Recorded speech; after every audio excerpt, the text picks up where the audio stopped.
Hello Kaisla, welcome sa aking channel. For today's video Kaisla, samahan niyo akong magluto.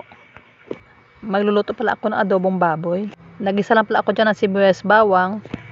Nung medyo brown na yung sibuyas bawang, nilagay ko na ito ating karning baboy. Hinalo-halo ko lang yung karning baboy at saka nilagyan ko na ng pampalasa. Paminta, asin at saka ibang pang pampalasa. Hinalo-halo ko lang para manuot naman sa karne yung mga pampalasa. Matapos kong mahalo yung karne, tinakpan ko lang ito para lumambot naman yung ating karne. Iba-iba po tayo ng style na pagluluto ng adobong mga kaisla, pero ito yung sa akin. Habang pinapakuloan ko yung karne, nagbalat naman ako dito ng patatas. Bali, 2 patatas lang ang ginamit ko dyan para hindi naman masyadong maraming patatas. Nasasayang lang kasi pag hindi naubos. Pagkatapos nun, tinignan ko lang yung karne kung medyo malambot na. At dahil hindi pa malambot, tinakpan ko ulit. Maya-maya ay nilagyan ko na rin ng oyster sauce at saka toyo. Nilagay ko na rin yung patatas. Hinalo-halo ko lang para mag-mix na yung mga ingredient. Tinakpan ko uli at pinakuluan para lumambot pa.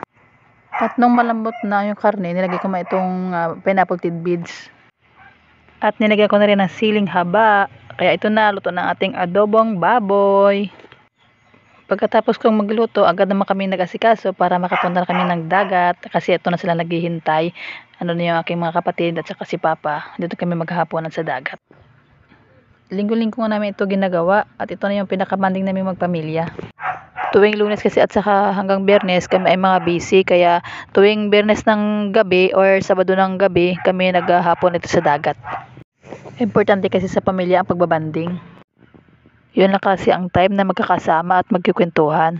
Maya-maya kaislay, nag-umpisa na kaming kumain. Tingnan nyo naman kung gaano kami kasaya. May kanya-kanya pala kaming dalang pagkain at saka ulam at yun ang pinagsasaluhan namin. Ang saya lang kahit nagkakagulo ang mga bata. Pakinggan nyo na lang kung gaano kami kaingay.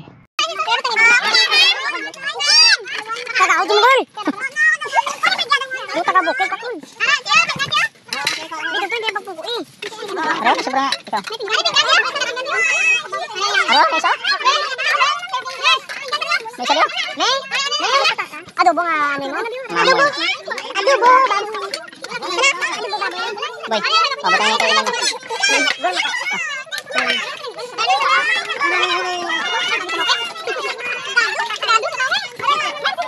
Pang kayo niya.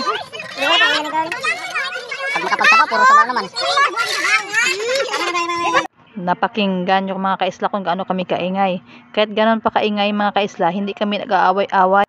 Yun ang pinaka-importante sa isang pamilya, yung hindi nag-aaway, yung hindi nagkakagulo, yung nagkakaintindihan, yung happy lang. Hindi kasi maganda sa mga bata ang nakikita nilang palagi nag-aaway. Hindi kasi nila yan nalilimutan hanggang sila ay lumaki. Kaya mas mainam na lumaki sila mabait, mapagmahal at lalong may takot sa Diyos. Na-miss ko nga itong banding namin ito kaisla kasi nung nasa Quezon Province kami ay hindi ko nakakasama yung mga kapatid ko. 13 years ata akong wala dito sa amin. Kaya sobrang saya ko nung umuwi kami dito na tumira. Nakakasama ko na sila at hindi na sila nag-aalala sa akin. Medyo malayo rin kasi yung tinitira namin dati. Hindi rin kami basta-basta makakauwi kasi mahal ang pamasahe. Hindi rin kasi pwede na ako lang umuwi na hindi ko kasama mga bata at saka si Master. Nakakauwi din kami para magbakasyon pero ang tagal bago kami makauwi. Dahil kailangan ng malaking budget para makauwi. Ang layo kasi ng Quezon Province to Guimaras. Kaya yung nag-asawa yung aming bunsong kapatid, sinabi ko to kay Master na uuwi kami. Kaya yun nung nakauwi kami dito, hindi na rin kami nakabalik. Ayaw na rin kasi pumayag ni Mama na bumalik pa kami doon. Kaya nagdesisyon si Master na dito na kami tumira. Kahit medyo nahirapan si Master mag-adjust dito, ginawa niya pa rin yung para sa amin. Ang laki talaga ng sakripisyo ni Master para sa amin. Iniwan niya yung kanyang pamilya para makasama kami. First time ni Master mapalayo sa kanyang pamilya ng ganito kalayo. Ayaw na rin kasi pumayag ng mga bata na bumalik pa sila doon. Papayag doon sila bumalik doon basta magbakasyon na lang. Gusto kasi nila dito sa Guimaras at andito yung mga pinsan nila.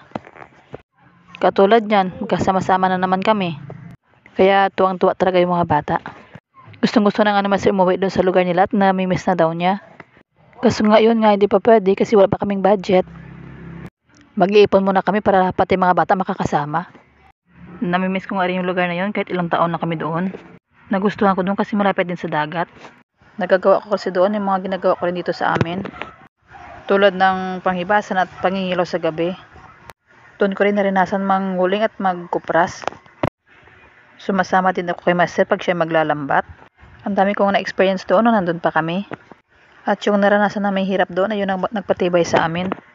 At ngayon lumalaban pa rin sa hamon ng buhay. Palagi nga namin ni Master pinag-uusapan ang naging buhay namin doon. Nagpapasalamat nga ako kay Master at hindi niya kami pinabayaan. Ay siya, tama naman ang kwento at dumating na yung mga namana. Papakita ko sa inyo kung anong kanilang mga huli. Ay, dako yung sumarang. Ay, gagmayo ka siya. Pagi. Paano? Ay, paano ka pa ka pa? Ay, ayan. Ay. Diyan, bago na soto ko dyan.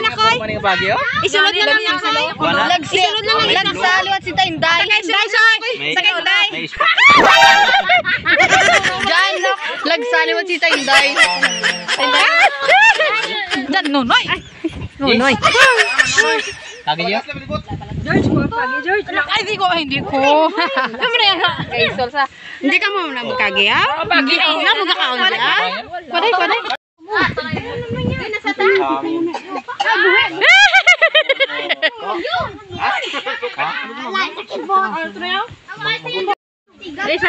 No fish man eh.